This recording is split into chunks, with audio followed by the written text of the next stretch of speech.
হোগলামারি গ্রাম এবং তার বেশ কিছু আশেপাশের গ্রামের বুকে হঠাৎ করে ঘনিয়ে এলো এক মহাবিপদ। রাতের অন্ধকার নামার সাথে সাথেই তাদের গ্রামে বেশ কিছু হিংস্র জীব এসে শিকার করতে লাগল একের পর এক মানুষদের এবং নির্মমভাবে হত্যা করছে গ্রামের জনসাধারণকে। ব্রতদীপ সহ বেশ কিছু বিপদগ্রস্ত মানুষ ছুটে যায় তারানাথ তান্ত্রিকের কাছে এই সমস্যার সুরাহার জন্য।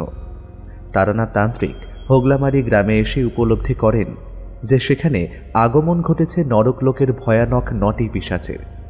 তারানাথ তান্ত্রিক কি আদেও পারবেন সেই ভয়ানক পিশাচ দলের হাত থেকে সাধারণ মানুষদের পরিত্রাণ দিতে? কি সেই উপায়? এই সকল প্রশ্নের উত্তর পাবেন আজকের এই গল্পে। নমস্কার শ্রোতা বন্ধুরা, অন্ধকারের গল্পকথার সাম্রাজ্যে আপনাদের সকলকে স্বাগত। আমাদের আজকের নিবেদন লেখক সুরজিৎ ঘোষের কলমে তারানাথ তান্ত্রিক ফ্যানফিকশন নরক লোকের পিশাচ দল। গল্পের সূত্রধার ও গল্প পাঠে শুভ ও পার্থ। তারানাথের চরিত্রে সার্থক, অন্যান্য চরিত্রে রূপঙ্কর, সুকন্যা, দীপ্তিমান, পার্থ, কুণাল, শ্রেয়শ্রী ও অভিষেক। শুরু হতে চলেছে আজকের গল্প তারানাথ তান্ত্রিক ফ্যানফিকশন নরক লোকের পিশাচ দল।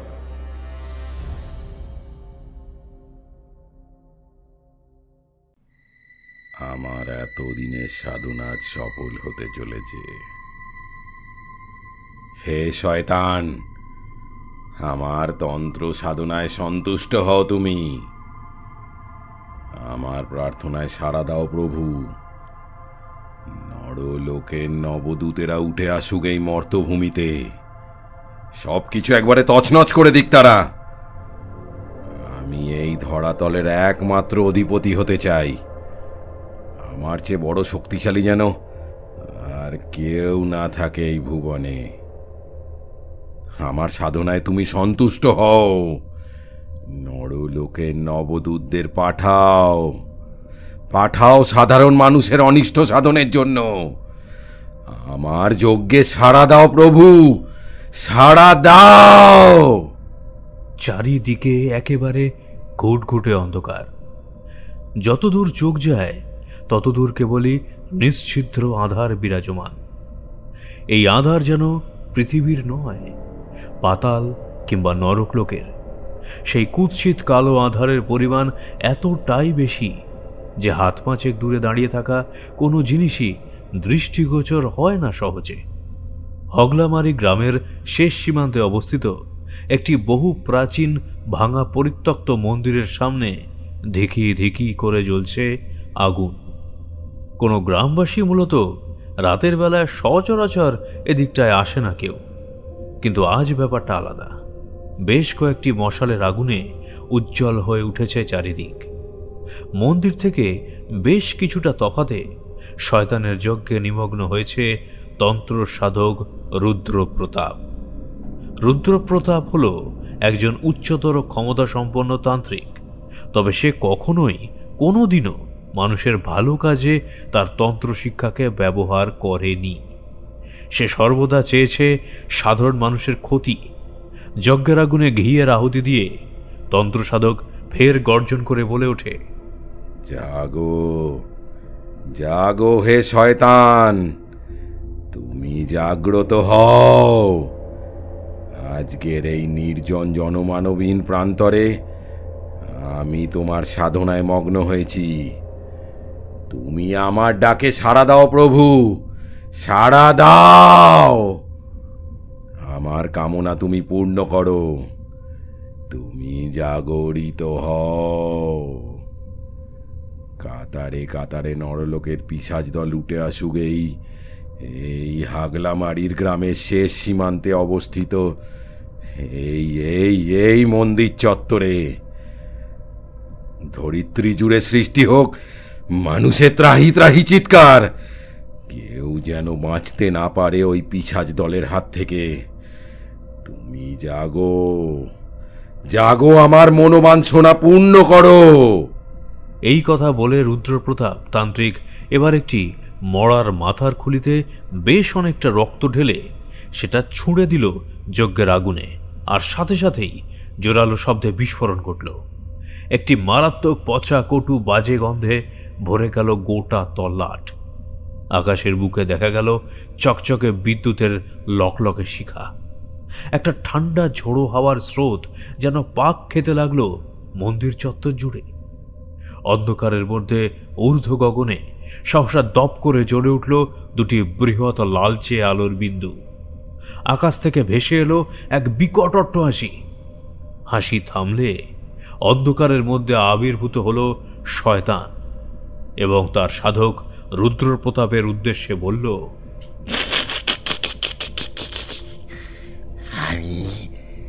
আমি তোমার সাধনায় সন্তুষ্ট হয়েছি রুদ্রপ্রতাপ। তোমার মনস্কামনা এবার তবে পূরণ হোক।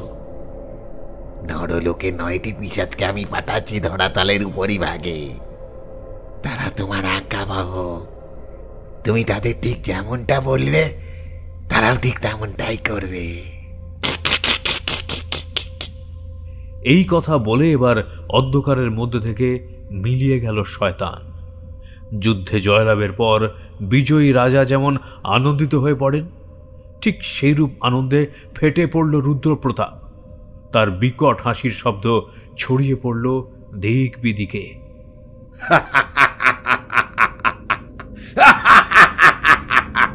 তোমায় তোমায় অসংখ্য ধন্যবাদ শয়তান। তোমায় তোমায় অসংখ্য ধন্যবাদ আমার মনস্কামনা পূর্ণ করার জন্য। এবার আমিও দেখব এই ভুবন সরবে সরবা হওয়ার থেকে কে আমায় আটকায়। হগলামারি গ্রামের শেষ সীমান্তে অবস্থিত পরিত্যক্ত সেই ভাঙা মন্দিরের সামনে এবার একটি বিশাল আকারের ফাটলের সৃষ্টি হলো মাটির মধ্যে। সমগ্র স্থানের মাটি থরথর করে কেঁপে উঠল ভূমিকম্পের ন্যায়। দেখতে দেখতেই সেই ফাটল একটি ছোটখাটো খাদের ন্যায় গর্তে পরিণত হলো। সেই গর্ত থেকে এবার ধীরে ধীরে উঠে এলো একটি নয়, দুটি নয়, বরং 9টি পিশাচ। কি বিভৎস ভীতিপ্রদ তাদের রূপ! একসাথে দেখলে বুকের রক্ত যেন জল হয়ে আসে। মারাত্মক ভয়ে ঘর্মাক্ত হয়ে ওঠে সর্ব অঙ্গ। কালো কুচকুচে তাদের গায়ের রং। তাদের দেখতে কিছুটা মানুষের মতো, আবার কিছুটা সরীসৃপের মতো। নাকের দুপাশে দুটি এবং মধ্য ললাটে কপালে ঠিক মাঝখানে একটি চোখ উপস্থিত। পিশাচের সেই মোট 3টি চোখ বিভৎস রকমের লাল, যেন নরকের আগুনের তেজ রাখা আছে সেই 3 চোখে। তাদের নাক বলে কিছু নেই। বিভৎস লম্বা একটা দণ্ড যেন সেখানে বিরাজমান। মুখগহ্বর সম্পূর্ণরূপে চামড়াবিহীন। মুখের অভ্যন্তর থেকে বেরিয়ে আসছে শত শত তীক্ষ্ণ সূচালো দন্তরাশি। তাদের গলায় ও হাতে হাড়ের মালা। হাত ও পায়ের পাতা লিপ্ত পদ প্রাণীর মতো জোড়া এবং সেখানে ধারালো নখ উপস্থিত। সেই 9টি পিশাচ এবার একসাথে একত্রে গগন কাঁপানো অট্টহাসি হেসে উঠল। চোখের সামনে এভাবে পিশাচদের দেখে এতটুকুও ভীত হয়ে পড়ল না রুদ্রপ্রতাপ। কারণ তারা তার বিন্দুমাত্র কোনরূপ ক্ষতি করবে না।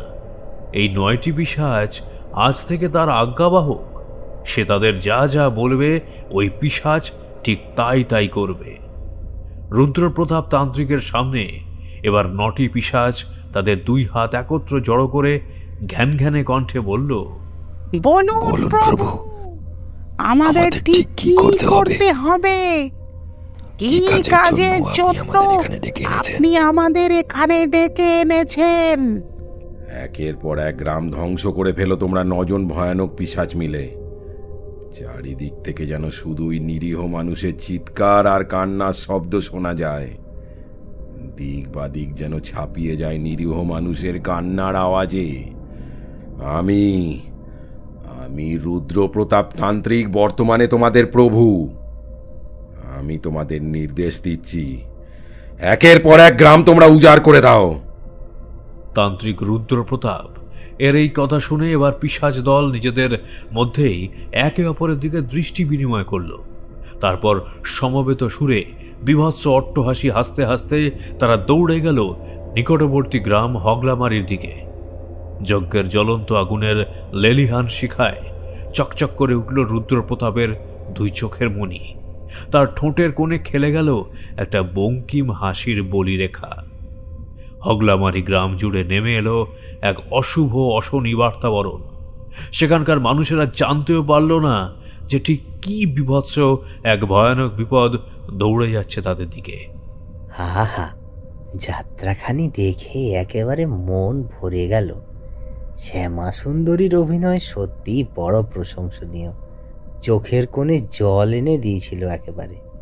তা কি বলো হে ভাইয়া রাজপ্রতাপ, আজকের যাত্রাপালা কেমন লেগেছে তোমার? এইটা আবার জিজ্ঞাসা করার মতো কোনো কথা হলো নাকি ভাই বিনোদ? একেবারে হক কথা বলছো তুমি। আজকের যাত্রার কোনো তুলনাই হয় না। বিশেষ করে ওই শ্যামা সুন্দরী দেবীর অভিনয়, সে যেন একেবারে অতুলনীয়। জীবনে তো আর কম যাত্রা দেখলাম না, আর তবে আজকের মতন এত সুন্দর যাত্রা বড় কম দেখেছি বলে মনে হয়। রাজপ্রতাপ আর বিনোদ হগলামারি গ্রামের দুই যুবক। ছোটবেলা থেকেই তারা একসাথে বেড়ে উঠেছে। একে অপরের অত্যন্ত ঘনিষ্ঠ বন্ধু ওরা। রাজপ্রতাপ এবং বিনোদ দুজনেরই যাত্রা খুব ভালো লাগে। তাই যখন আশেপাশের বিভিন্ন গ্রাম থেকে তারা যাত্রা অনুষ্ঠানের সংবাদ পায়, তারা সমস্ত কাজ ফেলে দুই বন্ধু মিলে রাতের বেলায় বেরিয়ে পড়ে সেই যাত্রা দেখতে, ঠিক যেমন আজ বেরিয়েছিল। হগলামারির পরে দুটো গ্রাম রাধাকান্তপুর এর উদ্দেশ্যে।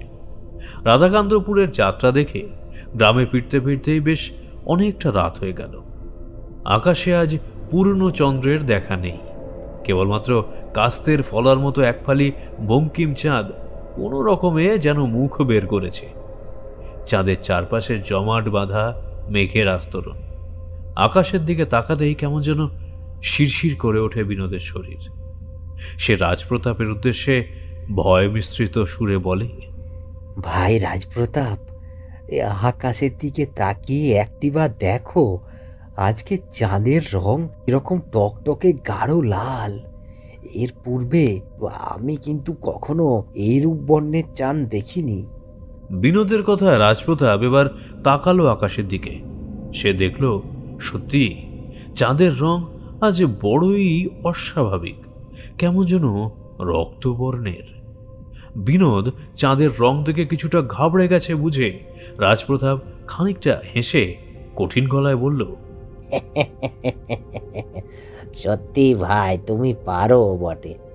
আকাশে চাঁদের রং কিছুটা লালচে হয়েছে বলে এত ভয় পাবার কি আছে শুনি? ওইসব প্রাকৃতিক বিষয় যা আমাদের অজানা।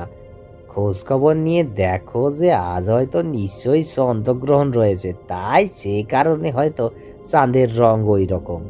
এতে ভয় পাবার কিছু নেই। চলো চলো দেখি, এ রাত্রি তো আর নেহাত কম কিছু হলো না। এবার পা চালিয়ে চলো দেখি। রাজপ্রতাপের মুখ থেকে এই কথা শুনে মনের মধ্যে কিছুটা হলেও বল পেল বিনোদ। দুই বন্ধু মিলে এবার বেশ দ্রুত গতিতে হাঁটতে শুরু করলো তাদের গ্রামের পথ ধরে। চারিদিকে ঘুটঘুটে অন্ধকার। আঁধারের মধ্যে থেকে কেবলমাত্র ভেসে আসছে ঝিঝি পোকার এক টানা কলতান। একটা দমকা হাওয়ার স্রোত যেন আছাড়ি পিছাড়ি খাচ্ছে ক্রমাগত। হগলামারি গ্রামের পুরনো বটতলায় এসে পৌঁছতেই থমকে দাঁড়ালো ওরা দুজন। তারা দেখল অন্ধকারের মধ্যে বেশ কিছুটা তফাতে দাঁড়িয়ে আছে কিছু ছায়ামূর্তি। বিনোদ রাজপ্রতাপের কানের কাছে মুখ নিয়ে গিয়ে ফিস ফিস করে বলল, ভাই ভাই, অন্ধকারের মধ্যে এভাবে এত রাতে কারা দাঁড়িয়ে আছে বলো দেখি? আচ্ছা, ওদের কোনো কুমতলব নেই তো? শেষমেশ কি তাহলে চোর ডাকাতের কবলে পড়বো নাকি? আহ বিনোদ, সত্যি ভাই তুমি একেবারে ভিতর ডিম রয়ে গেলে। আর নিজেদের গ্রামে রাতের বেলা হাঁটতেও এত ভয় পেলে কি চলে? এই গ্রাম আমাদের নিজেদের। গ্রামের মাটিতে দাঁড়িয়ে ভয় পাওয়ার মানে মূর্খামির পরিচয়। দেখো, হয়তো আমাদের মতোই কিছু যাত্রাপ্রিয় মানুষ গেছিল ওই রাধাকান্তপুরে যাত্রা দেখতে, তারাও বাড়ি ফিরছে হয়তো। তুমি এসো দেখি আমার সাথে, কোনো ভয় নেই তোমার। এই কথা বলে রাজপ্রতাপ এবার এগিয়ে যায় আর তার পিছু পিছু হাঁটতে থাকে বিনোদ। বিনোদের মন বারে বারে কেমন যেন কু ডেকে ওঠে। একটা বিটকেল পচা আষ্টে গন্ধ বোধ হয় বাতাসের সাথে এসে ঠেকে তার নাকে। তবে সেদিকে বিশেষ ভ্রুক্ষেপ না দিয়ে তারা এগিয়ে যায় সামনের দিকে। অন্ধকারের মধ্যে দাঁড়িয়ে আছে বিশাল আকার চেহারার বেশ কিছু ছায়া মানব। সেই ছায়া মূর্তিগুলোর একেবারে সন্নিকটে গিয়ে পৌঁছতেই ওরা যা দেখে তাতে তাতে ওদের বুকের রক্ত যেন শুকিয়ে যায় পুরোপুরিভাবে। অন্ধকারে চোখ শুয়ে যাওয়ায় রাজপ্রতাপ এবং বিনোদ পরিষ্কার দেখে যে মানুষ বলে ওরা যাদের ভুল করেছিল ওগুলো আসলে আদৌ কোনো মানুষ নয়। মানুষের মতো কিছুটা দেখতে হলেও অন্য কোনো এক ভয়ানক জীব, যা এর পূর্বে ওরা কখনোই কোনোদিনও দেখেনি।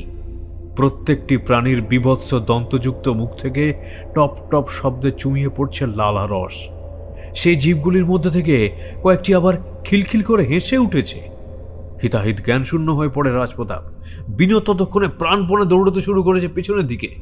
তার কানে আসছে রাজপ্রতাপের মরণ আর্তনাদ। বেশ কিছু জীব প্রবল আক্রোশে ঝাঁপিয়ে পড়েছে তার উপর। ইতিমধ্যেই তারা তাদের বিভৎস ধারালো অস্ত্রের মতো নখ ঢুকিয়ে দিয়েছে রাজপ্রতাপের দেহের বিভিন্ন অংশে। কণ্ঠনালী ছিন্ন করে দিতেই ফিনকি দিয়ে বেরিয়ে এসেছে তরতাজা রক্তনদী। বিনোদ সেসব কথা না ভেবে কেবলই ছুটতে থাকে, কারণ তাকে বাঁচাতে হলে এই স্থান ছেড়ে পালাতেই হবে যেভাবেই হোক। কিন্তু সে জানে না যে পালানোর কোনো পথ নেই। অন্ধকারে নিমজ্জিত গুলমলতাল পাতার ঝোপ থেকে দুটি ছায়ামূর্তি বেরিয়ে এসে ঝাঁপিয়ে পড়ে হঠাৎ বিনোদের ওপর। একটা হ্যাঁচকা টানে ধর থেকে আলাদা করে দেয় বিনোদের মাথা। সেই বীভৎস রাতের সাক্ষী হয়ে থাকে হগলামারি গ্রাম ও রাতের সেই বঙ্কিম যন্ত্র। ভোরের আলো ফোটার আগেই 9টি পিশাচ ফিরে আসে তাদের প্রভু রুদ্রপ্রতাপ তান্ত্রিকের কাছে। তারপর তারা পুনরায় প্রবেশ করে পাতাল গর্ভে, আবারও সন্ধ্যের অন্ধকার নেমে আসার অপেক্ষায়।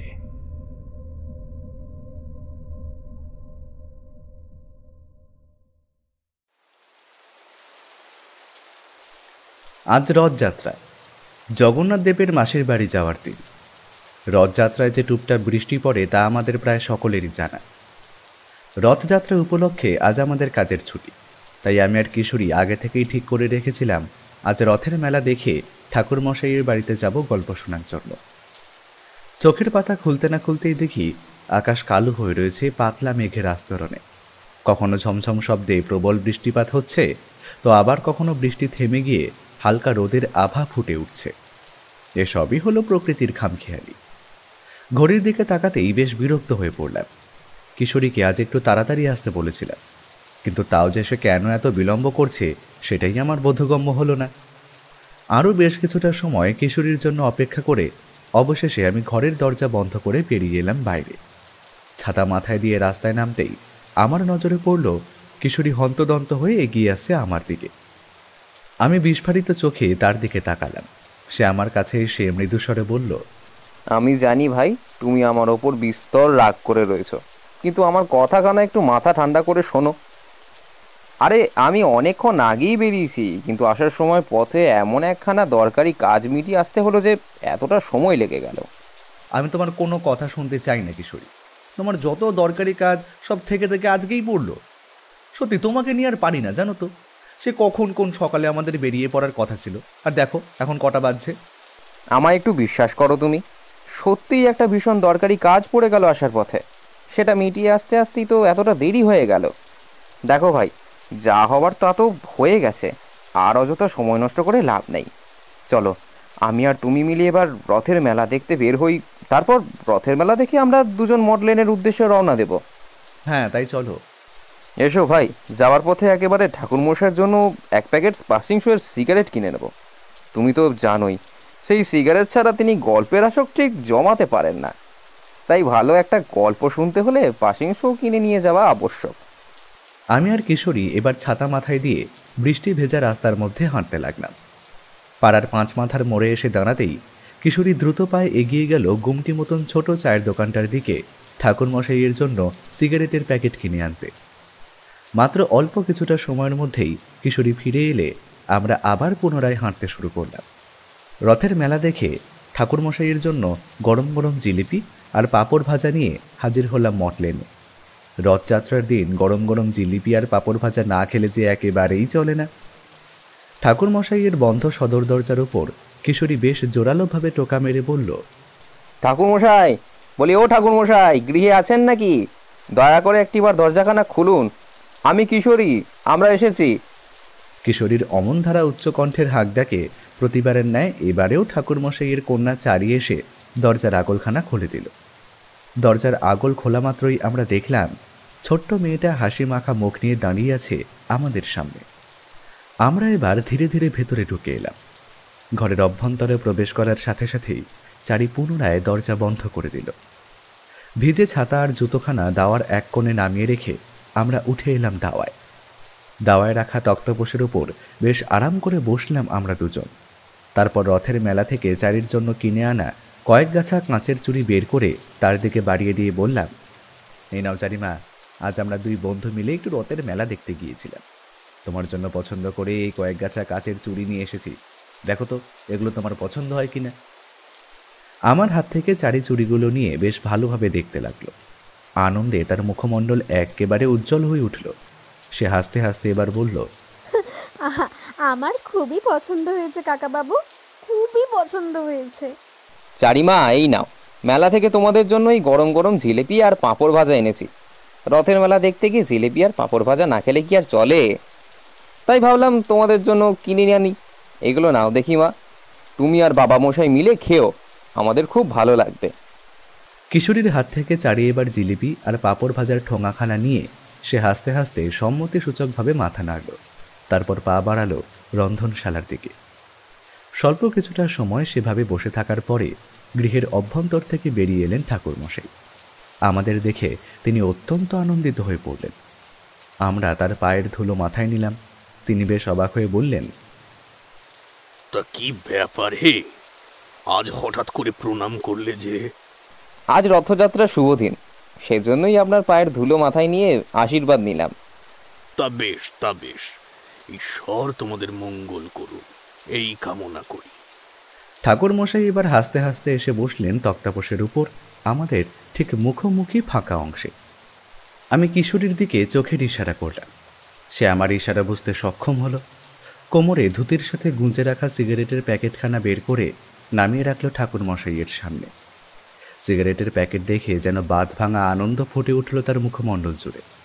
তবে সেই আনন্দের এতটুকু বহিঃপ্রকাশ করলেন না তিনি। কেবলমাত্র সিগারেটের প্যাকেটখানি তুলে নিয়ে তা খুলে একটি সিগারেট বের করে তাতে আগুন ধরালেন। ইতিমধ্যেই চারি এসে আমাদের জন্য নামিয়ে রেখে গেল গরম গরম 3 পেয়ালা চা আর আমাদেরই আনা কয়েকটা জিলিপি এবং পাঁপড় ভাজা। 1 পেয়ালা চা কিশোরীর দিকে বাড়িয়ে দিয়ে একটা দিলাম ঠাকুরমশাইকে এবং অপর আর একটা নিলাম নিচে। চায়ের পেয়ালায় ঈষৎ ফোঁ দিয়ে তাতে লম্বা চুমুক বসালাম আমি। তৃপ্তিতে আমার 2 নয়ন যেন মুদিত হয়ে এলো।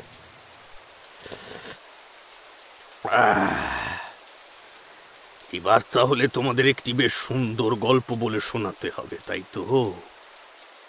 আমি কিশোরীর চোখের দিকে তাকালাম, আর তাকাতেই বুঝলাম সেও আমার মতো পুরোপুরি অবাক হয়ে গেছে। এই যে একেবারে মেঘ না চাইতেই জল। ঠাকুরমশাই নিজে থেকে গল্প শোনানোর কথা বলছেন। এর থেকে ভালো সংবাদ আমাদের কাছে আর কী বা হতে পারে।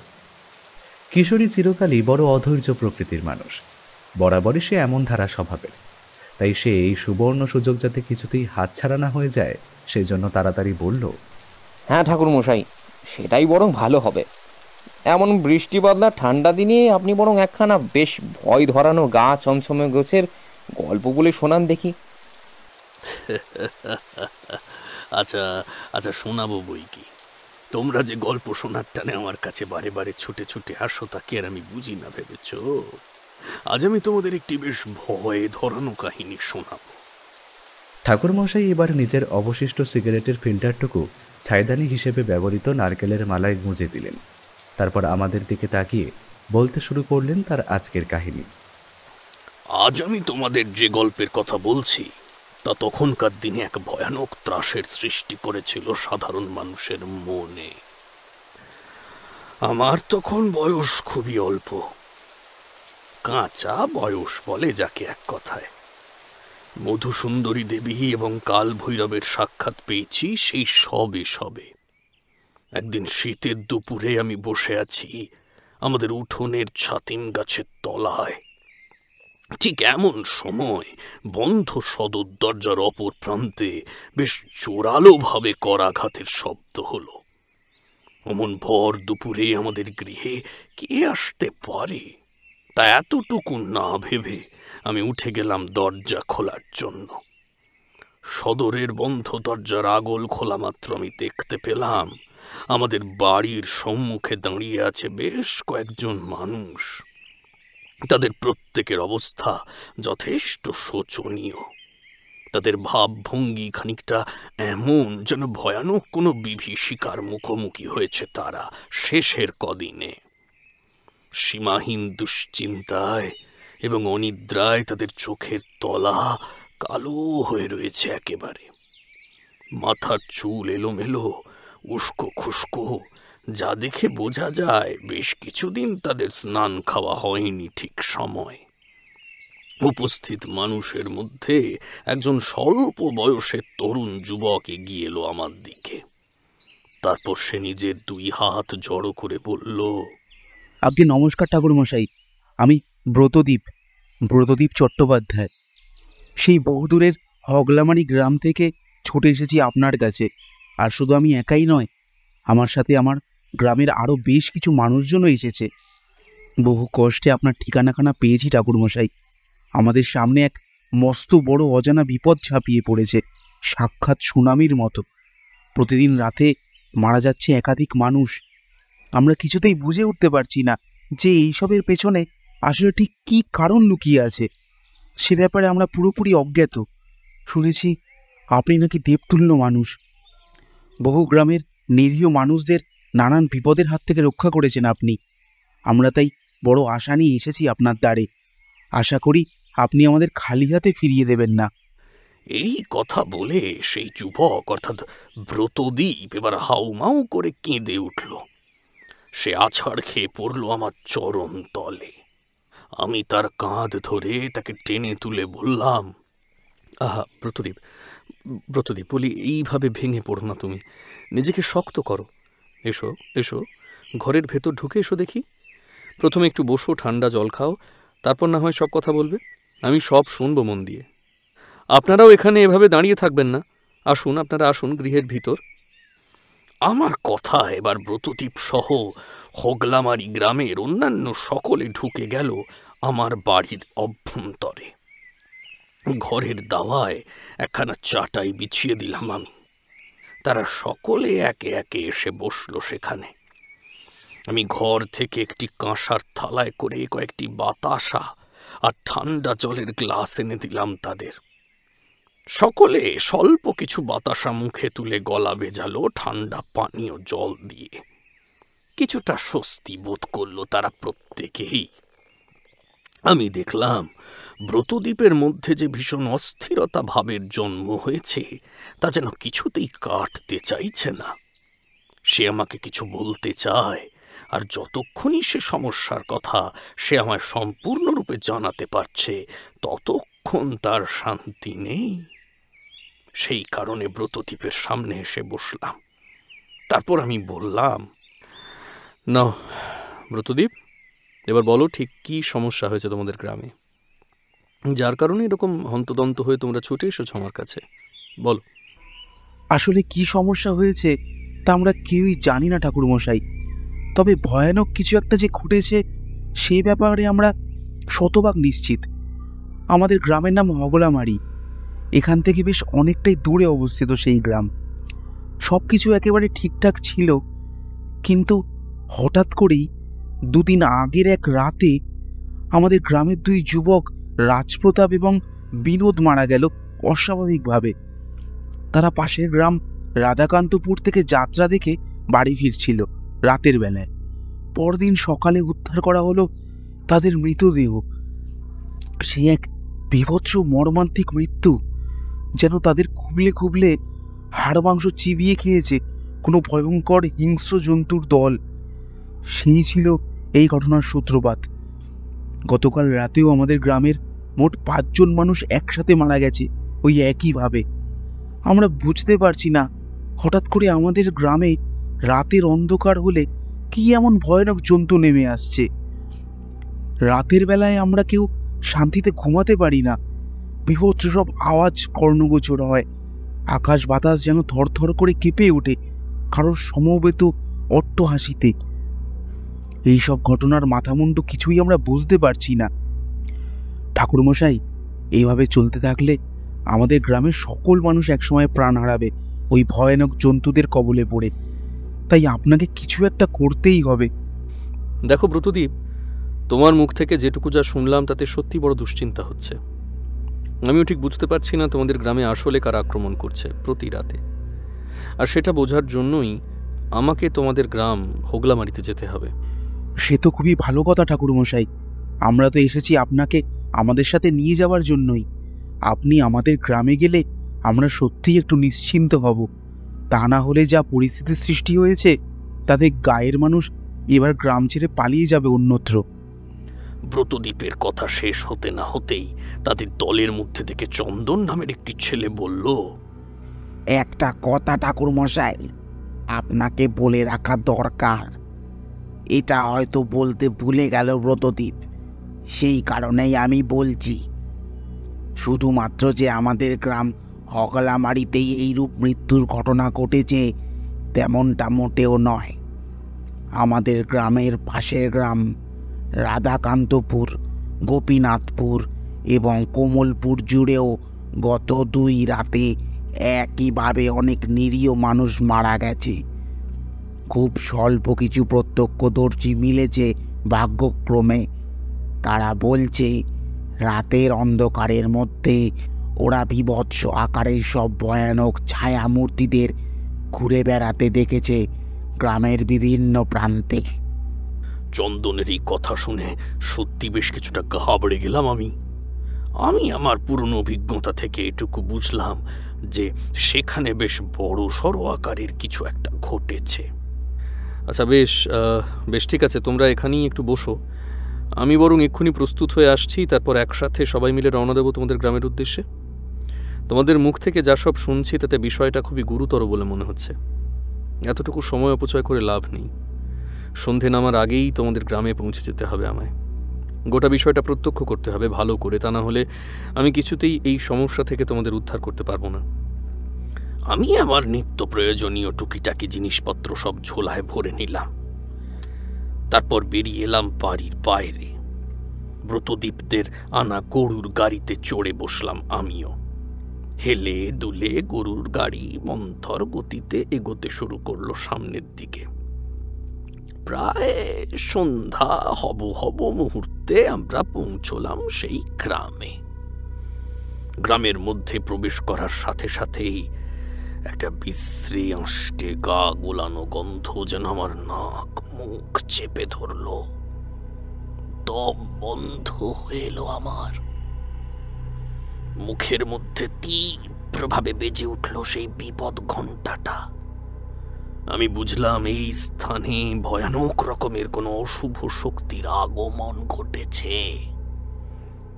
ব্রতদীপের আবদারে আমি তাদের বাড়িতে এলাম ব্রতদীপের সঙ্গে।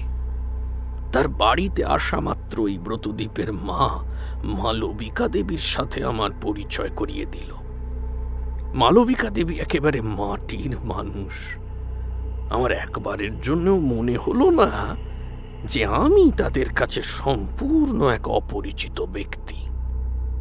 তাদের অতিথি আপ্যায়ন আমায় এতটাই মুগ্ধ করলো যে আমার মনে হলো আমি যেন তাদের কত কালের চেনা পরিচিত। নিন ঠাকুরমশাই, এই সামান্য জলখাবারটুকু বানিয়েছি আপনার জন্য। এত অল্প সময় চটজলদি এর থেকে বেশি আর কিছু করে উঠতে পারিনি। আপনি যদি দয়া করে এই সামান্য খাদ্য মুখে তোলেন তাহলে আমি বড়ই খুশি হই। ব্রতদীপের মা মালবিকা দেবী একটি বিশাল থালায় করে গরম গরম ফুলকো লুচি, ঝিরঝিরে আলু ভাজা, তার সাথে 1 বাটি পরমান্ন এনে দিলেন আমায়। খাবারের থালাখানা হাতে নিয়ে আমি তার দিকে তাকিয়ে বললাম, আরে মালবিকা দেবী, আপনি কি করেছেন? এত কিছু ব্যবস্থার কোনো প্রয়োজনই ছিল না। এ আর এত কিছু কোথায় ঠাকুরমশাই, এ তো সামান্য মাত্র। আপনি ধীরে সুস্থে শান্ত হয়ে খান। ব্রতদীপ এক্ষুনি আসছে, হাত মুখ ধুয়ে গৃহের ভেতর। এ কথা বলেই মালবিকা দেবী এবার চলে গেলেন সেই ঘর ছেড়ে। খানিকক্ষণের মধ্যেই সেখানে এসে উপস্থিত হলো ব্রতদীপ। আমি খাওয়া শুরু করলাম। ব্রতদীপকে দেখে বেশ চিন্তাগ্রস্ত বলেই মনে হলো আমার, যদিও চিন্তার যথেষ্ট কারণ রয়েছে, কারণ ইতিমধ্যেই সন্ধ্যের অন্ধকার নেমে গেছে। রাত্রি গভীর হলেই শুরু হবে সেই ভয়াবহ তাণ্ডব আর মানুষের মৃত্যু ঝড়। সে নিয়েই হয়তো চিন্তা করছে সে। আমি এবার শান্ত গলায় কোমল সুরে বললাম, ব্রতদীপ, এত চিন্তা করো না তুমি। আমি যখন এখানে এসেছি তখন নিশ্চয়ই কিছু না কিছু একটা করবই।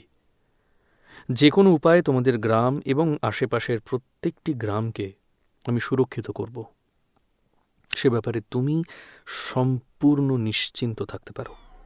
হ্যাঁ ঠাকুরমশাই, সে আমি খুব ভালোভাবেই জানি। এখন কেবলমাত্র আপনি আমাদের একমাত্র ভরসা। আচ্ছা ব্রতদীপ, তোমাকে আগে থেকে জানিয়ে রাখা ভালো, তাই বলছি, আমি কিন্তু আজ রাত্রে, মানে মূলত এই গভীর রাতে বের হব, সম্পূর্ণ একলা, তোমাদের এই হোগলামারি গ্রাম ভ্রমণের উদ্দেশ্যে। সারা রাতটা আমি বাইরেই কাটাবো বলে মনস্থির করেছি। ভোরের আলো ফুটলে তবেই আবার ফিরে আসবো তোমাদের বাড়ি। এই আপনি কি বলছেন ঠাকুরমশাই? রাতের বেলায় একলা বের হবেন মানে? আমি তো আপনাকে সবটাই বলেছি, কিছু গোপন করিনি। আপনি তো শুনেছেন যে রাতের বেলায় কত বিভৎস মৃত্যু ঘটছে আমাদের গ্রাম জুড়ে, তা সত্ত্বেও আপনি বের হবেন? হ্যাঁ, আমি বের হব সমস্ত ঘটনা শোনার পরেও, কারণ আমি এখানে ঘরের মধ্যে মুখ লুকিয়ে বসে থাকতে মোটেও আসিনি। আমি এখানে এসেছি ওই ভয়ানক অশুভ শক্তির মুখোমুখি হতে। আর সেই অশুভ শক্তির মুখোমুখি হতে গেলে আমাকে যে রাতের অন্ধকারে বের হতেই হবে, তবেই যে তাদের সাথে আমার মোলাকাত হবে। আর আমি যে সেটাই চাই।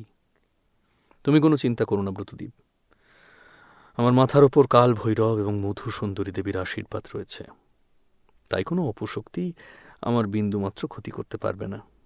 বেশ, ঠিক আছে, আপনি যেটা ভালো মনে করেন তাই করুন। একটানা এতদূর অবধি গল্প বলার পর এবার ঠাকুরমশাই অল্প কিছুটা সময়ের জন্য থামলেন। আমি বুঝলাম তিনি এবার একটু গড়গড়ার মাধ্যমে তামাক সেবন করতে চান। আমাদের সেই কথা জানিয়ে তিনি এবার সোজা প্রবেশ করলেন গৃহের অভ্যন্তরে। আমি আর কিশোরী একে অপরের মুখের দিকে তাকিয়ে বসে রইলাম। বাইরে ধীরে ধীরে বৃষ্টিপাত হয়েই চলেছে একটানা। বৃষ্টি থামার বিন্দুমাত্র কোনো লক্ষণ নেই। চারিয়ে এসে আমাদের জন্য 2 পেয়ালা চা দিয়ে গেল। চা খেতে খেতে আমরা তাকিয়ে রইলাম সেই বর্ষণ মুখরিত প্রাকৃতিক সৌন্দর্যের দিকে। আরও বেশ কিছুটা সময় অপেক্ষা করার পর ঠাকুরমশাই পুনরায় এসে হাজির হলেন আমাদের সামনে। তার হাতে ধরা ছিল একটা জ্বলন্ত গড়গড়া। তক্তাপোষের ওপর বসে গড়গড়ার নলে টান দিলেন তিনি। তারপর নিজে থেকে ফের বলতে শুরু করলেন গল্পের পরবর্তী অংশ।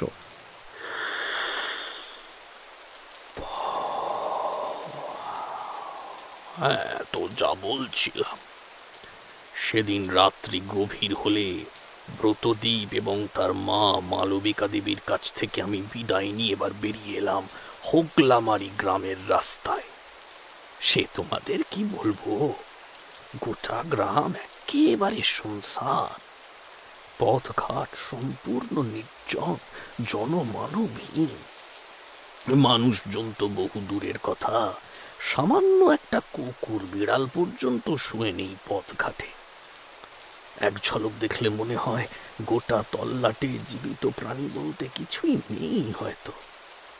আমি তারানাথ তান্ত্রিক, আমার সারা শরীর পর্যন্ত কেমন যেন এক ভয়ানক অশুভ শক্তির প্রভাবে ছমছম করে উঠল। 2 হাত জোর করে 2 নয়ন মুদিত অবস্থায় আমি আমার ইষ্ট দেবতা কাল ভৈরব এবং মধু সুন্দরী দেবীকে স্মরণ করে ভালোভাবে গাত্রবন্ধন করে নিলাম। মনের মধ্যে যে ঠান্ডা শিরশির ভয়ের অনুভূতিটা একটু একটু করে জাঁকিয়ে বসছিল, এবার তা ক্রমে ফিকে হতে শুরু করলো ধীরে ধীরে। আমি এবার পুনরায় হাঁটতে শুরু করলাম গ্রামের মেঠো পথ ধরে। ঝিঝি পোকার একটানা কলতান আমার কানে এলো। অন্ধকারের মধ্যে 2-1টা জোনাকি পোকা কেবল উড়ে বেড়াচ্ছে। এদিকে ওদিকে তাদের ক্ষুদ্র সোনালি আলোকে অবলম্বন করে আমি এগোতে থাকলাম। কিশোরী বলল, সত্যিই ঠাকুরমশাই, আপনি পারেনও বটে। আপনার সাহসের তারিফ করতেই হয়। ওই রকম পরিবেশে সম্পূর্ণ একলা মহাবিপদের কথা জেনেও আপনি যে কিভাবে রাতের অন্ধকারে সেই গায়ের পথে হাঁটা লাগালেন তা স্বয়ং ঈশ্বরই জানেন। আপনার জায়গায় আমরা কিংবা আমাদের মতোই অন্য কেউ থাকলে কোনোদিনই সেই কাজ করতে পারত না। কিশোরীর এই কথা শুনে ঠাকুরমশাই এবার হাসতে হাসতে বললেন, আরে বিপদগ্রস্ত মানুষদের বিপদ থেকে উদ্ধার করাই যে আমার কাজ, তাই আমার কি ভয় পাওয়ার সাজে? আমি ভয় পেলে সেই সব বিপদগ্রস্ত মানুষগুলির ঠিক কি অবস্থা হবে ভেবে বলো দেখি। ঠাকুরমশাই, আপনি বরং কিশোরীর কথা বাদ দিন তো, বরং এটা বলুন যে আপনি কি সেই রাতে হোগলামারি গ্রামের বুকে নেমে আসা সেই সব ভয়ানক জীবগুলির দেখা পেলেন? আমি লক্ষ্য করলাম আমার এই প্রশ্ন শোনা মাত্রই ঠাকুরমশাইয়ের মুখমণ্ডল জুড়ে কেমন একটা দুশ্চিন্তার গাঢ় অন্ধকার জমাট বাঁধতে শুরু করল। বেশ কিছুটা সময় চুপ থেকে তারপর তিনি নিরস কণ্ঠে বললেন, রাত্রি তখন ঠিক কটা বাজে তা আমি বলতে পারবো না। সঠিকভাবে কারণ সময়ের হিসেব রাখার মতন মনের অবস্থা তখন আমার ছিল না। আমি এদিক ওদিক নানান জায়গা ঘুরে বেড়াচ্ছি। গোটা গ্রাম জুড়ে সেভাবেই হাঁটতে হাঁটতে দেখতে দেখতে একসময় এসে পৌঁছলাম গ্রামের একেবারে শেষ সীমান্তে। আর গ্রামের শেষ সীমান্তে এসে পৌঁছনো মাত্রই আমার নাকের মধ্যে সেই বিশ্রী পচা কটু গন্ধটা তীব্রভাবে ঝাপটা মারল। বুকের ভিতর সেই বিপদ ঘণ্টাটা বেজে উঠল জোরালো ভাবে। আমি বুঝলাম আর কিছুক্ষণের মধ্যেই ভয়ানক রকমের কিছু একটা ঘটতে চলেছে, যার আগাম আভাস ঈশ্বর আমায় দিলেন। সেজন্যই মনে মনে প্রস্তুত হলাম। আমি আমার কাঁধে থাকা লাল শালুর ঝোলা থেকে বের করে আনলাম একটি শুকনো অশ্বত্থ গাছের ডাল। তবে এই ডাল মোটেও কোনো সাধারণ ডাল নয়, এটি অত্যন্ত শক্তিশালী তন্ত্রক্রিয়ার একটি অংশ। অশ্বত্থ গাছের ডাল ডান হস্তে ধরে একটি মন্ত্র পড়তে পড়তে আমি আমার চারিদিকে একটি গণ্ডি টেনে দিলাম, যাতে কোনরূপ অপশক্তি বিন্দুমাত্র মধ্যারের কাছে ঘেঁষতে না পারে। আর সেখানেই দাঁড়িয়ে আমি অপেক্ষা করতে লাগলাম। আমার মনে হলো আর মাত্র অল্প কিছুটা সময়ের মধ্যেই আমি প্রত্যক্ষদর্শী হতে চলেছি ভয়ানক কোনো কিছুর। তারপর কি হলো ঠাকুরমশাই? আমার ধারণাই সত্য বলে প্রতিপন্ন হলো। সেখানে ওইভাবে ঠায় দাঁড়িয়েছিলাম আর দেখলাম রাতের অন্ধকারের মধ্যে বন জঙ্গল থেকে বেরিয়ে এলো কয়েকটি বিশাল দেহ কালো কালো ছায়া মূর্তি। আমি গণনা করে দেখলাম সংখ্যায় তারা 9 জন। প্রত্যেকটি জীবের মুখমণ্ডলে 3টি করে উজ্জ্বল চোখ দপদপ করে জ্বলছে, নিভছে ক্ষণে ক্ষণে। তাদের সেই তীক্ষ্ণ সুচালো দন্তরাশি গাঢ় অন্ধকারের মধ্যেও চকচক করছে। হাতে ও পায়ে বিশাল ধারালো নখ উপস্থিত। তারা আরো বেশ কিছুটা এগিয়ে এলো আমার দিকে। ততক্ষণে আমার চোখ আঁধারে সয়ে গেছে পুরোপুরি ভাবে। আমি এবার যা দেখলাম তাতে আমার পায়ের তলা থেকে মাটি যেন সরে গেল। আমার বুকটা ধরাস করে লাফিয়ে উঠল। এ কি দেখছি আমি? এ যে মোটেও সাধারণ কোনো হিংস্র জন্তু নয়, এগুলো যে আসলে এক একটি নরকের দূত।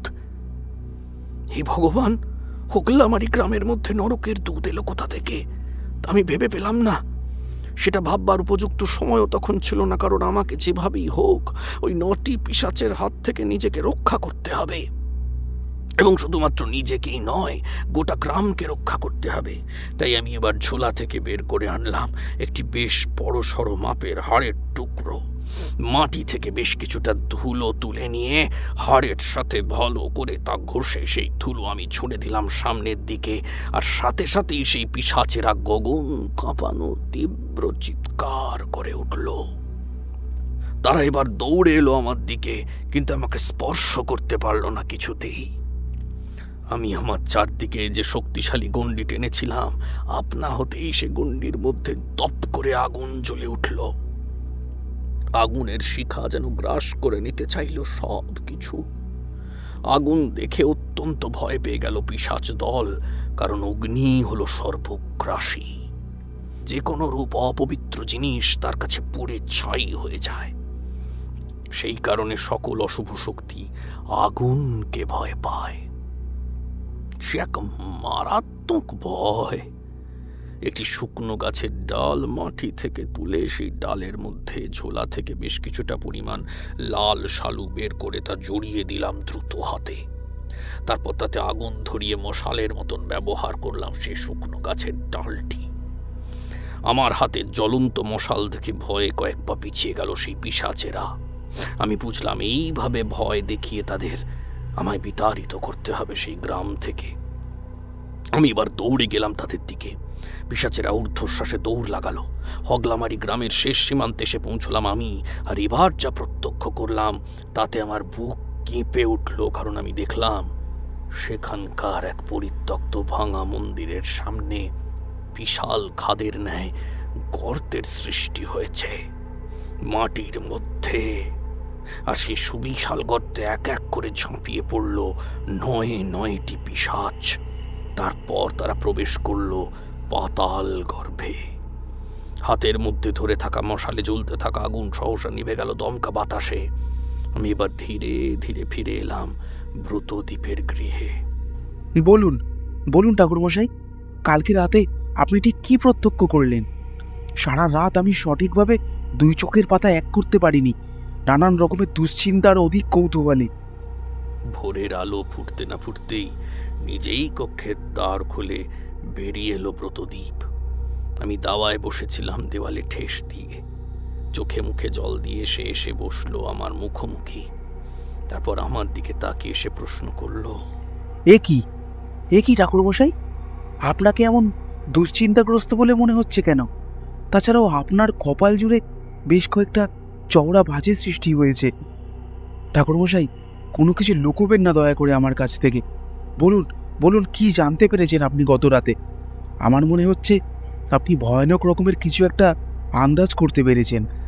তোমার থেকে কোনো কিছুই লুকোনোর প্রয়োজন নেই হে ব্রতদ্বীপ। গতকাল রাতে আমি নিজের চোখে যা দেখেছি তা সত্যিই বেশ ভীতিপ্রদ। আমি খুব ভালোভাবেই আন্দাজ করেছিলাম যে তোমাদের গ্রামের সাথে ভয়ানক কোনো কিছু ঘটছে, যার জন্য দায়ী কোনো অপশক্তি। কিন্তু সেই অপশক্তি যে আসলে নরকের পিশাচেরা তা আমি ঘুণাক্ষরেও ভাবতে পারিনি। আমার এই কথা শুনে ব্রতদ্বীপ ভীষণ রকমের চমকে গিয়ে রীতিমতো প্রায় লাফিয়ে উঠল। সে খানিকটা তোতলাতে তোতলাতে বলল, এইসব আপনি কি বলছেন ঠাকুরমশাই? আমি যে আমার নিজের কানকেই বিশ্বাস করে উঠতে পারছি না।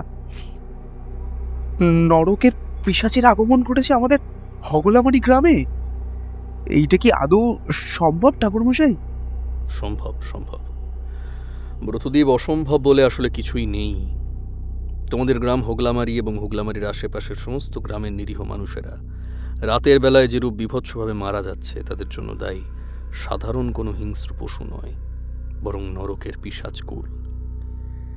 তবে একটি আধটি পিশাচ নয়, তোমাদের গ্রামে একসাথে 9টি পিশাচের আগমন ঘটেছে। ব্রতদ্বীপ, তুমি কি বুঝতে পারছো ঠিক কি ভয়ানক মহাবিপদ এসে উপস্থিত হয়েছে তোমাদের সম্মুখে? সে আবার বুঝতে পারছি না ঠাকুরমশাই, একেবারে হাড়ে হাড়ে টের পাচ্ছি। কিন্তু এখন প্রশ্ন হলো, এই বিপদের হাত থেকে আমার রক্ষা পাবো কি উপায়? ঠাকুরমশাই, আপনি এখন কেবলমাত্র আমাদের ভরসার জায়গা। আপনি কিছু একটা করুন, যেভাবেই হোক এই পিশাচ দলের আক্রমণের হাত থেকে বাঁচান আমাদের গ্রামের জনসাধারণকে। দেখো ব্রতদ্বীপ, তোমাদের গ্রামে যে পিশাচদের আক্রমণ ঘটেছে তারা কিন্তু নিজে থেকে কখনোই এখানে অর্থাৎ মর্তভূমিতে উঠে আসতে পারে না। নরকের পিশাচদের বিচরণ ক্ষেত্র মূলত মাটির তলায়, পাতাল। তাই মাটির উপরে তারা নিজে থেকে উঠে আসতে পারে না, যদি না কোনো তন্ত্র সাধক কোনো গুপ্ত সাধনার মাধ্যমে তাদের এই ধরাতলের উপরিভাগে উঠে আসতে সাহায্য না করে। আমি বেশ বুঝতে পারছি যে তোমাদের গ্রামের মধ্যেই কোনো এক শয়তান তান্ত্রিক তন্ত্রক্রিয়ার মাধ্যমে নরক থেকে তুলে এনেছে ওই ভয়ানক পিশাচদের। আর তোমাদের গ্রামের যেখানে সেই তন্ত্রক্রিয়া করা হয়েছে সেটি হলো মূলত হোগলামারির একেবারে শেষ সীমান্তে, যে ভগ্নপ্রায় মন্দিরটি রয়েছে তার সম্মুখে। গতকাল রাতে আমি পিশাচদের অনুসরণ করে সেখানে গিয়ে পৌঁছই, আর তারপরেই আমার নজরে পড়ে মাটির মধ্যে এক বিশাল সুড়ঙ্গ। প্রতিদিন রাতে সেই সুড়ঙ্গ বেয়ে পাতাল থেকে মাটির উপরে উঠে আসে ওই 9টি পিশাচ। তারপর তারা নিজেদের খেয়াল খুশি মতন হত্যালীলা চালায়। আবার ভোরের আলো ফোটার আগেই সুড়ঙ্গ বেয়ে প্রবেশ করে পাতাল গর্ভে। হায় ভগবান, এবার তাহলে কি হবে ঠাকুরমশাই? আমাদের সামনে যে এখন সমূহ বিপদ, তাহলে কি এইভাবেই ওই নরকের পিশাচেরা প্রতি রাতে মাটির উপরে উঠে এসে এভাবে নিরীহ মানুষদের হত্যা করবে? এর থেকে কি কোনো বাঁচার উপায় নেই? এখনই এতটা ভেঙে পড়ো না প্রতদীপ। আমি তোমায় কথা দিচ্ছি, নিজের প্রাণের বিনিময়ে হলেও আমি তোমাদের রক্ষা করার শতভাগ চেষ্টা করব। ঈশ্বর মঙ্গলময়, তিনি নিশ্চয়ই আবার সবকিছু আগের মতো করে দেবেন। আচ্ছা ব্রতদীপ, চলো আমি আর তুমি মিলে একবার চুপি সারে খুব গোপনে তোমাদের গ্রামের শেষ সীমান্তের সেই পরিত্যক্ত মন্দির চত্বরে যাই। তুমি নিজের চোখে দেখবে, চলো, মাটির মধ্যে সৃষ্টি হওয়া সেই বিশাল গর্ত যা পৃথিবীর সাথে সংযোগ সৃষ্টি করেছে পাতালের। তবে আমাদেরকে খুব সাবধানে গা ঢাকা দিয়ে যেতে হবে, কারণ সেই শয়তান সাধক নিশ্চয়ই সেখানে রয়েছে। তাকে কিছুতেই বুঝতে দিলে চলবে না যে আমরা গোটা বিষয়টা উপলব্ধি করতে পেরে গেছি, এতে সে আরো সতর্ক হয়ে যাবে। এরপর আমি আর প্রতদীপ মিলে গোপনীয়তা বজায় রেখে এসে উপস্থিত হলাম হোগলামারি গ্রামের একেবারে শেষ সীমান্তে অবস্থিত ভাঙা মন্দির চত্বরে। গোটা জায়গাটা জুড়ে বিক্ষিপ্তভাবে ছড়িয়ে ছিটিয়ে রয়েছে বড় বড় আম, জাম, কাঁঠাল, শাল, সেগুন প্রভৃতি গাছ এবং অনাদরে বেড়ে ওঠা লতা, গুল্ম, পাতা ও আগাছার ঝোপঝাড়। ছোটখাটো একটা বন বলা চলে অনায়াসে। এইখানে যে খুব একটা মানুষের যাতায়াত নেই তা বুঝতে বেশি বেগ পেতে হয় না। গাছপালার অন্তরালে আমি আর ব্রতদীপ এগিয়ে গেলাম মন্দিরের পানে। মাটির মধ্যে সৃষ্টি হওয়া সেই সুবিশাল সুদূর প্রসারী গর্তটি দেখে রীতিমতো অবাক হয়ে গেল সে। আমার দিকে তাকিয়ে বিস্ফারিত নয়নে ফিসফিস করে বলল, সত্যিই তো ঠাকুরমশাই, আপনি ঠিক যেমনটা বলেছিলেন, এই যে দেখি হুবহু তাই। এক বিশাল সুড়ঙ্গের সৃষ্টি হয়েছে গ্রামের এই শেষ প্রান্তে, অথচ গায়ের একটি মানুষও তো জানে না এই ব্যাপারে। আসলে এই জায়গাটা পরিত্যক্ত বনভূমি গোছের হবার কারণে এখানে মানুষজন খুব একটা হাসে না বললেই চলে। তাই জন্য এই সংবাদ এখনো অব্দি কারো কাছে গিয়ে পৌঁছয়নি। সুড়ঙ্গের আকার আকৃতি দেখেই বোঝা যাচ্ছে যে সুড়ঙ্গটি বিশাল গভীর, পার্বত্য অঞ্চলে সৃষ্টি হওয়া বিশাল গভীর গিরিখাদের ন্যায়। ঠাকুরমশাই, সবই তো বুঝলাম, এবার তাহলে কি করতে হবে? কি বা আমাদের করণীয়? তোমাদের কিছুই করতে হবে না ব্রতদীপ, যা করার তা আমাকেই করতে হবে। সবার আগে আমাদের এখান থেকে চুপি চুপি বেরিয়ে যেতে হবে একেবারে নিঃশব্দে। ঠিক যেমনভাবে এসেছি ঠিক তেমনভাবেই। ওই শয়তান তন্ত্র সাধক যেন কিছুতেই বুঝতে না পারে যে আমরা এখানে এসেছিলাম। আমার কথা শুনে সে এবার উপর নিচে সম্মতিসূচকভাবে ঘাড় নাড়ল। আমি আর ব্রতদীপ ধীরে ধীরে বেরিয়ে এলাম সেই বন্যভূমি ছেড়ে। গ্রামের কাঁচামাটির রাস্তায় পা রাখতেই আমি তাকে বললাম, ব্রতদীপ, আমি তোমায় একখানি সাদা পত্রে কিছু জিনিস লিখে দিচ্ছি। তুমি চটজলদি বাজারে গিয়ে সেগুলি আমাকে এনে দেওয়ার ব্যবস্থা করো। তোমাদের ঘরের মাঝ উঠোনে আমি একটিবার মধুসুন্দরী দেবীর ধ্যানে বসব। ধ্যান শেষে করব যজ্ঞ। আজ রাতেই ওই পিশাচদের উচিত শিক্ষা দেব আমি। দ্বিপ্রহরের আগে তুমি আমার হাতের কাছে সবকিছু এনে হাজির করো, তাহলেই হবে। সেই সব নিয়ে আপনাকে বিন্দু মাত্র ভাবতে হবে না ঠাকুরমশাই। যথা সময়ের মধ্যেই আপনি সবকিছু পেয়ে যাবেন হাতের কাছে। আপনি শুধু যেভাবেই হোক ওই পিশাচের হাত থেকে রক্ষা করুন নিরীহ মানুষদের, না হলে গ্রামের পর গ্রাম চোখের সামনে উজাড় হয়ে যাবে রাতারাতি। একটানা এতদূর অবধি গল্প বলার পর ঠাকুরমশাই এবার অল্প কিছুটা সময়ের জন্য একটু থামলেন। কিশোরীটা চিরকালই বড় অধৈর্য প্রকৃতির মানুষ। ধৈর্য শক্তি তার কোনো কালেই সেরকম নেই। তাই ধৈর্যচ্যুত হয়ে সে বলে ফেলল, তারপর কি হলো ঠাকুরমশাই? তারপর আবার কি? দুপুর থেকে আমি বসলাম মধুসুন্দরী দেবীর ধ্যানে। ধ্যান শেষে আরম্ভ হলো পিশাচ ধ্বংসের মহাযজ্ঞ। যজ্ঞের যাবতীয় উপাদান একেবারে সঠিক সময় এনে আমার হাতে তুলে দিল ব্রতদীপ। শুরু হলো যজ্ঞ আর পঞ্চদেবতার উদ্দেশ্যে মন্ত্রপাঠ। দেখতে দেখতে এক সময় অপরাহ্নের আলো ফুরিয়ে গোধূলির হালকা লালচে আভা ছেয়ে গেল গোটা গগন বক্ষ জুড়ে। গোধূলি বেলা সমাপ্ত হলে ধীরে ধীরে নেমে এলো গাঢ় কালো অন্ধকার আর কুয়াশার মতো ধোঁয়ার আস্তরণ। তোমাদের তো আগেই বলেছি যে হোগলামারি গ্রাম একেবারে শুনশান ফাঁকা হয়ে যায় রাতের অন্ধকার নামার সাথে সাথেই। সেদিনও ঠিক তাই হলো। সন্ধ্যা গনিয়ে আসার সাথে সাথে যে যার বাড়িতে ঢুকে দরজা জানলা বন্ধ করে বসে রইল চুপটি করে। ব্রতদীপদের বাড়ির চারপাশে আমি বিশাল বিশাল 4টি মশাল তৈরি করলাম। সেই 4 মশালের আলোয় আলোকিত হয়ে উঠল সমগ্র জায়গাটা। আমি জানতাম অন্ধকার করে রাখলে চলবে না মোটে, কারণ পিশাচের দল আজ ব্রতদীপদের বাড়িতে এসে উপস্থিত হবে। আমার করাই যজ্ঞ সবকটা পিশাচকে টেনে আনবে এখানে, তারপর যা করার আমায় করতে হবে। একখানি ধারালো ত্রিশূল দিয়ে আমি শুরু করলাম মহাকালীর মন্ত্র পাঠ। সেই ত্রিশূলের 3টি ফলার মধ্যে সিঁদুর লেপে দিলাম ভালোভাবে। এরপর অধীর আগ্রহে অপেক্ষা করতে লাগলাম সেই বিশেষ প্রহরের, যখন নরকের ওই পিশাচেরা এসে উপস্থিত হবে ব্রতদীপের গৃহের অভ্যন্তরে। সে কি ঠাকুরমশাই, এ যে একেবারে সাংঘাতিক ঘটনা। আমার অপেক্ষার অবসান হলো ঠিক মধ্যরাতে। যজ্ঞের আগুন যখন প্রায় নিভু নিভু হয়ে এসেছে, দিকে কি করে জ্বলছে মশালের আলো, ঠিক তখনই আমার মনে হলো কেমন যেন অদ্ভুত একটা শব্দ শুনলাম আমি। আমার কান পুরোপুরি সজাগ হয়ে উঠল, আর তাতেই আমি বুঝতে পারলাম বিশাল দেহি দানব আকার সেই পিশাচের দল রাতের অন্ধকারে ক্রমে এগিয়ে আসছে ব্রতদীপদের গৃহের দিকে। ব্রতদীপ এবং তার মা মালবিকা দেবী ঘরের দাওয়ায় বসেছিলেন। আমি তাদের চোখের ইশারা করলাম। আমার ইশারা বুঝে তারা ঘরের ভেতর ঢুকে দৌড়ের আগল তুলে দিল। আমি তাদের তা করতে বলেছিলাম, কারণ আমি জানি নরক লোকের পিশাচদের রূপ দেখার ক্ষমতা তাদের নেই। তারা ওই বিভৎস ভয়ানক রূপ সহ্য করতে পারবে না কিছুতেই, তাই তাদের না দেখাই শ্রেয়।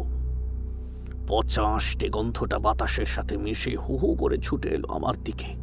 হাতে ধরা ত্রিশূলখানি আরো শক্ত করে ধরলাম। এবার একটি একটি করে 9 জন পিশাচ এসে দাঁড়ালো আমার থেকে মাত্র কয়েক হাত তফাতে। 2 চোখ বন্ধ করে আমি মধুসুন্দরী দেবী এবং কাল ভৈরবকে স্মরণ করলাম অন্তিমবারের জন্য। তারাই আমায় প্রত্যেকটি বিপদ থেকে উদ্ধার করেন। আমি জানতাম এবারেও তারা নিশ্চয়ই আমার সাথ দেবেন। এবার উচ্চ কণ্ঠে জয় মা কালী বলে শক্ত করে ত্রিশূল ধরে দৌড়তে গেলাম সেই পিশাচ দলের দিকে। পিশাচেরা মোটেও আমার থেকে রূপ আচরণ আশা করেননি একেবারেই। স্বাভাবিকভাবেই তারা কিছুটা ঘাবড়ে গেল প্রথমটায়। তারপর ওরা ছুটে এলো আমার দিকে। ধারালো ত্রিশূলের কোপে আমি বিদ্ধ করলাম 3টি পিশাচের বক্ষ। একের পর এক কোপ দিয়ে ফালা ফালা করে দিলাম তাদের সুবিশাল দানবতুল্য বৃহৎ চেহারা। সেই মারাত্মক আঘাত সহ্য করতে না পেরে তারা চিৎকার করে মাটির মধ্যে লুটিয়ে পড়ল ধূলিকণা উড়িয়ে। আমার এই অপ্রত্যাশিত আঘাত তারা হয়তো ধারণা করতে পারেনি, তাই বাকি 6 জন পিশাচ এবার প্রাণপণে দৌড় লাগালো উল্টো পথে, মানে গ্রামের শেষ সীমান্তের দিকে। আসলে বাকি পিশাচেরা ততক্ষণে ভালোভাবে বুঝে গিয়েছিল যে আমার সাথে তারা পেরে উঠবে না। আমার হাতে রয়েছে স্বয়ং মহাকালের অস্ত্র। তাদের দলের 3টি পিশাচ ইতিমধ্যেই হার স্বীকার করে মাটিতে পড়ে মৃত্যুর মুখে ছটফট করতে শুরু করেছে। অন্যান্য 6 জন পিশাচকে আমি বধ করার জন্য তেড়ে গেলাম ওদের পারে। কিশোরী, তোমরা বিশ্বাস করবে কিনা জানি না, কিন্তু তাও বলছি, যেন আমার মনে হয় সে রাতে আমার শরীরে তখন সেই মুহূর্তের জন্য যেন স্বয়ং মহাকাল ভর করেছিলেন। তা না হলে ওই অত শারীরিক শক্তি আর মনের বল আমার এলো কোথা থেকে? দৌড়তে দৌড়তে তারা এসে থামলো সেই পরিত্যক্ত ভাঙা মন্দিরের সামনে। পূর্বের আকাশ ভোরের আলো ফোটার বহু আগে পিশাচেরা পাতালে প্রবেশ করার জন্য ফিরে এসেছে দেখে এবার ভাঙা মন্দিরের ভেতর থেকে বেরিয়ে এলো তাদের সৃষ্টিকর্তা সেই তন্ত্র সাধক রুদ্রপ্রতাপ তান্ত্রিক। আমি দূর থেকে দেখলাম সেই রুদ্রপ্রতাপকে। পিশাচদের দিকে তাকিয়ে নিজের 2 বাহু 2 দিকে প্রসারিত করে রুদ্রপ্রতাপ উচ্চকণ্ঠে বলল, এ কি পিশাচ দল, তোমরা আজ এত তাড়াতাড়ি ফিরে এলে যে? এখন তো ভোরের আলো ফুটতে বেশ অনেকটা দেরি আছে। এত আগে থেকে ফিরে আসার অর্থ কি? তোমরা কি ভুলে গেছো যে আমি তোমাদের প্রভু? ঠিক কি কারণে তোমাদের এই মর্তভূমিতে আসার জন্য পাতাল লোকের সাথে সংযোগ সৃষ্টি করেছি? প্রতি রাতে তোমরা ঠিক যতগুলি মানুষ হত্যা করবে ততই আমার ক্ষমতা আরও বৃদ্ধি পাবে একটু একটু করে। কিন্তু তোমাদের মতিগতি দেখে আমি ভীষণ রকমের অবাক হয়ে যাচ্ছি। তোমরা সঠিকভাবে নিজেদের কাজ না করে রাতের অন্ধকার থাকাকালীন এরকম দৌড়ে এসছো পাতালের গর্ভে প্রবেশ করার জন্য। আমি তোমাদের প্রভু, তোমাদের আদেশ করছি, এত তাড়াতাড়ি ভোরের পূর্বে তোমরা কিছুতেই পাতালে প্রবেশ করতে পারো না। তোমরা আবার যাও, অন্য কোনো গ্রামে গিয়ে একাধিক মানুষ হত্যা করো। তোমরা যত মানুষের মৃত্যু ঘটাতে সক্ষম হবে ততই আমি লাভবান হব। তোমরা যদি আমার কথা অমান্য করো তাহলে কিন্তু আমি তোমাদের বিরুদ্ধে কঠোর ব্যবস্থা নেব। শয়তানের কাছে আমি তোমাদের বিরুদ্ধে নালিশ মুখের কথাখানার শেষ করতে পারে না রুদ্রপ্রতাপ তান্ত্রিক। একটি পিশাচ তার চুলের মুঠি ধরে তাকে হিড় করে টেনে নিয়ে যায় সে বিশাল গর্তের দিকে। তারপর সকলে মিলে ঝাঁপিয়ে পড়ে সে সুরঙ্গের মুখে। রুদ্রপ্রতাপ তান্ত্রিকের প্রাণপণাত্ম চিৎকার একসময় ফিকে হতে হতে হতে হতে মিলিয়ে যায়, হারিয়ে যায় ক্রমে পাতাল গর্ভের অভ্যন্তরে। আমি দৌড়ে গিয়ে সেই সুরঙ্গের মুখে ত্রিশূলখানা মাটিতে স্পর্শ করি, আর ত্রিশূল মাটিতে স্পর্শ করানোর সঙ্গে সঙ্গেই থরথর করে ভূমিকম্পের ন্যায় কেঁপে ওঠে মাটি। মাটির মধ্যে সৃষ্ট হওয়া সে বিশাল ফাটলের মধ্য থেকে বেরিয়ে আসে তীব্র লালচে আলোর জ্যোতি। তারপর সেই ফাটল ক্রমে ক্রমে ছোট হতে হতে একসময় মিলিয়ে যায়। গোটা জায়গাটা আবার সম্পূর্ণ স্বাভাবিক হয়ে ওঠে। আমি মনে মনে ভীষণ আনন্দিত হয়ে পড়ি। পরমেশ্বরের কাছে ধন্যবাদ জানাই প্রাণ ভরে। আকাশের দিকে তাকিয়ে মনে হয় মহাকাল এবং মহাকালিয়া যেই ঘোর অমানিসায় যেন মিলেমিশে একাকার হয়ে গেছেন। তারা যুগলে মিলে যেন রক্ষা করলেন সমস্ত ধরাতলকে। ব্রতদ্বীপের বাড়ির সামনে আসতেই দেখলাম সেই বিশাল দেহী তিনটে পিশাচের দেহ অদৃশ্য হয়ে গেছে কখন যেন। এভাবেই নরকলোকের ভয়ানক পিশাচ দলের হাত থেকে রক্ষা পেয়েছিল হোগলামারি এবং তার আশেপাশের গ্রামাঞ্চল। বেশ কয়েকটা দিন সেখানে থেকে তারপর আসার সময় আমি ব্রতদ্বীপের হাতে তুলে এসেছিলাম সেই মহাকালীর ত্রিশূলখানা। আমি তাকে বলেছিলাম এটা সব সময় সে ঘরে রেখে দেয়, যেন যাবতীয় ছোট বড় অশুভ শক্তি, নানা ধরনের বিপদ আপদের হাত থেকে এই অস্ত্র তাদের রক্ষা করবে। হে কিশোরী, কেমন লাগলো আজকের গল্প? হ্যাঁ ঠাকুর মশাই, গল্পটি তো বেশ ভালো লেগেছে। তবে রুদ্রপ্রতাপ তান্ত্রিক কিনা শেষমেশ ওই পিশাচদের হাতেই মারা গেল। হায় ভগবান, নিরীহ মানুষকে হত্যা করে নিজের শক্তি বাড়ানোর উদ্দেশ্যে শয়তানের সাধনা করে সেই তন্ত্রসাধক ওই পিশাচদের পাতাল থেকে মর্তলোকে উঠে আসার পথ তৈরি করেছিল, অথচ তাকেও কিনা শেষমেশ প্রবেশ করতে হলো পাতাল গর্ভে। বোধহয় একেই বলে অদৃষ্ট, তাই না ঠাকুর মশাই? হ্যাঁ গো কিশোরী, আসলে যার যেমন কর্ম তাকে তো সেই রকম ফল ভোগ করতেই হবে, তাই না? অন্যের জন্য বিপদের ফাঁদ পাতলে সেই পাতা ফাঁদের মধ্যে নিজেকেও যে পড়তে হয়। চলো হে কিশোরী, বৃষ্টির মাত্রা তো এখন বেশ কিছুটা কমেছে। দুগ্গা দুগ্গা বলে এবার বরং বেরিয়ে পড়াই ভালো, না হলে যে আবার কখন ঝমঝমিয়ে বৃষ্টি শুরু হবে তাকে বলতে পারে। হ্যাঁ ভাই চলো। ঠাকুর মশাই, আজকের মতন আমরা এলাম তাহলে। আবার অন্য কোনো একদিন আসবো না হয় আপনার কাছে নতুন আরেকটি গল্প শোনার আবদার নিয়ে। হ্যাঁ হ্যাঁ, অবশ্যই আসবে, অবশ্যই আসবে। সাবধানে যেও।